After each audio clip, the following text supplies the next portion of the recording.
आगे बढ़ते वाराणसी में नागा साधुओं की पहली पेशवाई निकली है। इस दौरान पेशवाई में हजारों नागा साधु शामिल हुए। शैव संप्रदाय के सबसे बड़े जूना अखाड़े की पेशवाई उनके आराध्य देव दत्तात्रेय की अगुवाई में ठाठ बाट से निकली। जपेश्वर महादेव मठ से हनुमान घाट के लिए ये पेशवाई निकली। बैंड बाजा, नगाड़ा और नागफनी, साथ ही साथ वाद्य यंत्रों पर ये साधु संत झूमते, गाते और करतब दिखाते नजर आए। आपको ये भी बता दें कि प्रयागराज में आध्यात्मिक अनुष्ठान और प्रवास के बाद नागा साधुओं का अगला पड़ाव काशी होता है। यही कारण है कि प्रयागराज में स्वर्ग की चाहत को लेकर आने वाले साधु सन्यासी काशी में मोक्ष की चाहत को लेकर पहुंचते हैं।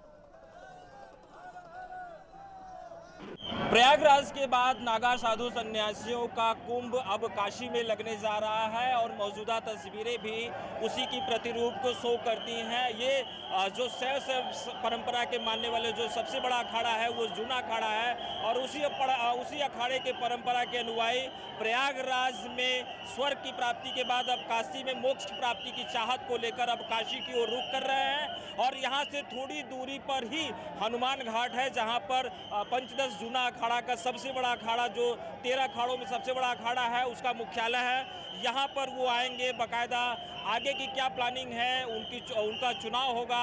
और इस भव्य शोभा यात्रा में आपने देखा है कि डमरुओं के निनाद पर वो थिरकते रहे। साथ ही साथ जो परंपरागत हथियार थे उस परंपरागत हथियार को लेकर ये पूरी भव्य शोभा यात्रा निकाल रहे हैं और इसको लेकर हर हर महादेव के उद्घोष है। और ये शिव के ही प्रतिरूप माने जाते हैं, क्योंकि शैव परंपरा के जो उनके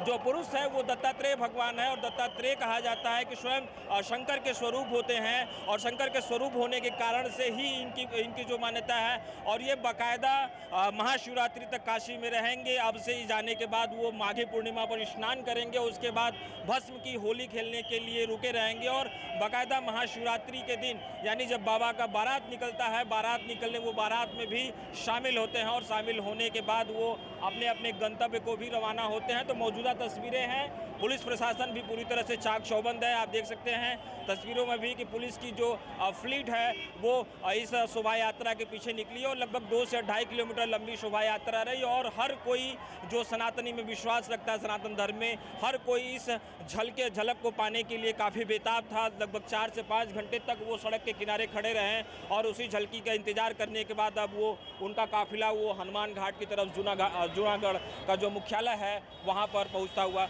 नजर आ रहा है। फिलहाल बंसल न्यूज के लिए वाराणसी से अभिषेक।